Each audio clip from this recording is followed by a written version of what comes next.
The Lindbergh kidnapping case. On March 1, 1932, at around 9 p.m., Charles Augustus Lindbergh Jr., the 20-month-old son of the renowned aviator and Mara Lindbergh, was abducted from the nursery. Located on the second floor of the Lindbergh home near Hopewell, New Jersey, the child's nurse, Betty Gow, discovered the boy's absence and promptly informed his parents, who were at home at the time. Around 10 p.m. a thorough search of the premises ensued, leading to the discovery of a ransom note demanding $50,000 on the nursery windowsill. The Hopewell police were notified, and the New Jersey State Police assumed control of the investigation. During the search at the kidnapping scene, traces of mud were found on the nursery floor, and indistinct footprints were noticed beneath the nursery window. The ladder used to reach the window was composed of two sections, one of which was split or broken where it joined the other, suggesting that it broke during the ascent or descent. No blood stains or fingerprints were found in or around the nursery. Extensive questioning and investigation were conducted on household and estate employees. Colonel Lindbergh sought help from friends to communicate with the kidnappers, making widespread appeals for negotiations. Various attempts were made to contact the kidnappers, including interactions with individuals connected to the underworld, and numerous clues were pursued exhaustively. On March 6, 1932, Colonel Lindbergh received a second ransom note postmarked from Brooklyn, New York, on March 4, which increased the ransom demand to $70,000.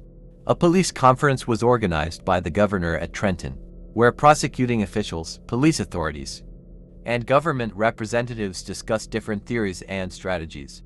Private investigators were enlisted by Colonel Lindbergh's attorney, Colonel Henry Breckinridge. On March 8, the third ransom note reached Colonel Lindbergh's attorney, stating that the appointed intermediary by the Lindberghs would not be accepted, and requesting a note in a newspaper. On the same date, Dr. John F. Condon, a retired school principal from Bronx, New York City, offered to act as a go-between and pay an additional $1,000 ransom.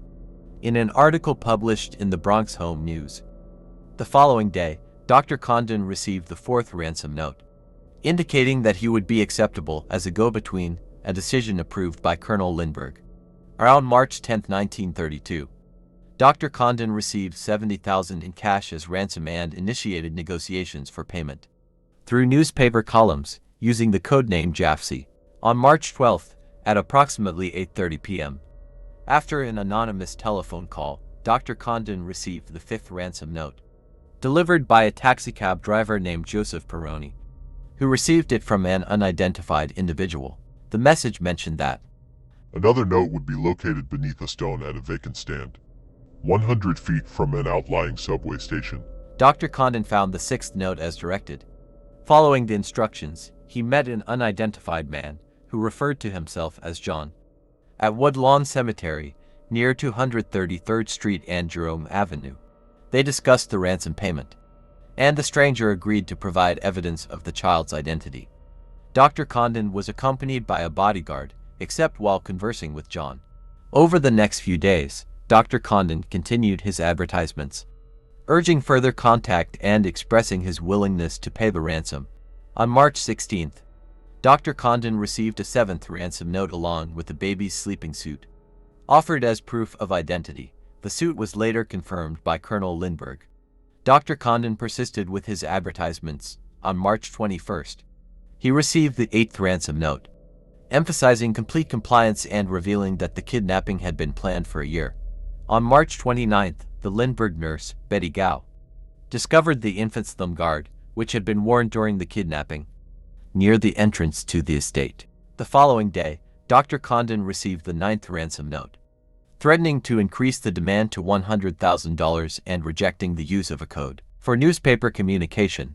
On April 1, 1932, the 10th ransom note instructed Dr. Condon to have the money ready by the following night, prompting Condon to respond through an advertisement in the press.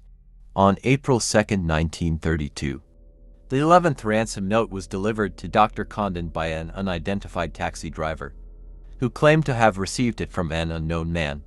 Following the instructions in the 11th note, Dr. Condon found the 12th ransom note hidden under a stone in front of a greenhouse. Shortly thereafter, on the same evening, Dr. Condon once again met with whom he believed to be John, following the instructions from the 12th note, in an attempt to negotiate a reduction in the ransom demand to $50,000. He handed over the amount to the stranger, in exchange for a receipt, and received the 13th note. This note contained instructions claiming that the kidnapped child could be found on a boat named Nellie, near Martha's Vineyard, Massachusetts. Subsequently, the stranger headed north into the Park Woods, despite an unsuccessful search for the baby near Martha's Vineyard the next day. The search efforts were repeated later. Dr. Condon remained positive that he would be able to recognize John if he encountered him again. On May 12, 1932, the body of the kidnapped baby was accidentally discovered, about 4.5 miles southeast of the Lindbergh home. In Mercer County, William Allen, an assistant on a truck driven by Orville Wilson, made the discovery.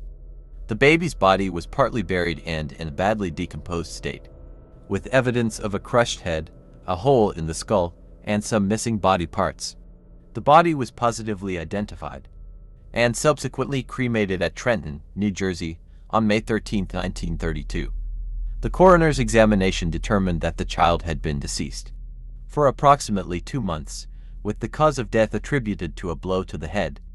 On March 2, 1932, following a conference with the Attorney General, FBI Director J. Edgar Hoover contacted the headquarters of the New Jersey State Police in Trenton. He officially conveyed that the U.S. Department of Justice would provide Colonel H. Norman Schwarzkopf, the superintendent of the New Jersey State Police, with assistance and cooperation from the FBI to apprehend the individuals responsible for the kidnapping. Hoover assured the New Jersey State Police that they could call upon the Bureau for any facilities or resources that could be extended to aid in the investigation.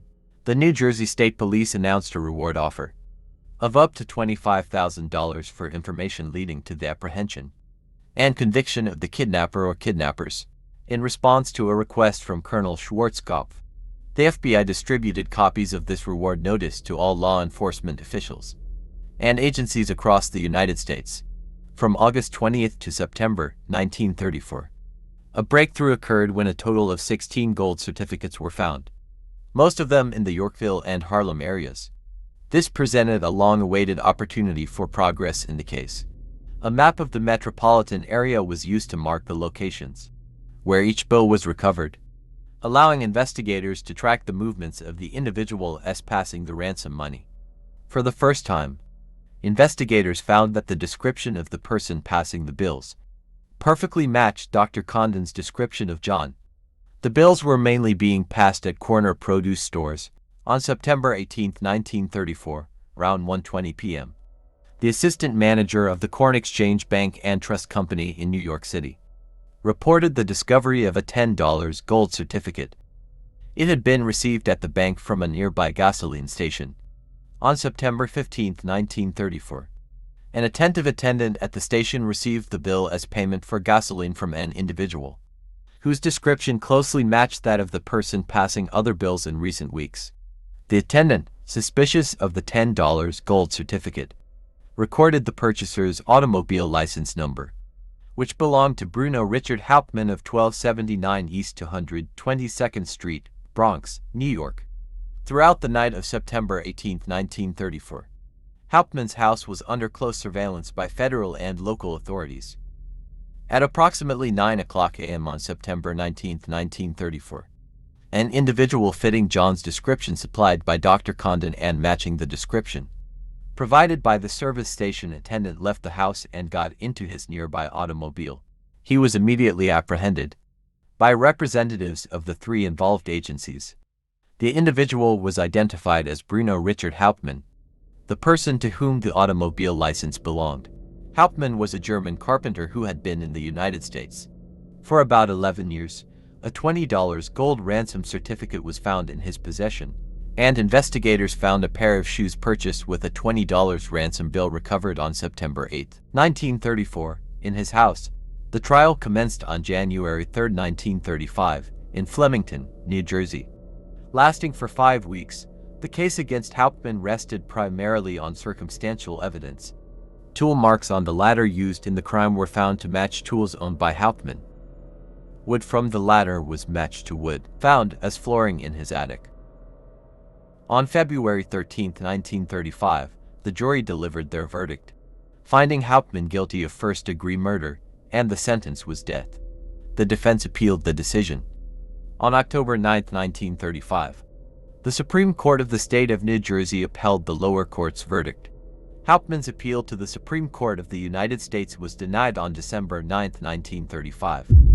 He was electrocuted on April 3, 1936, at 8:47 p.m.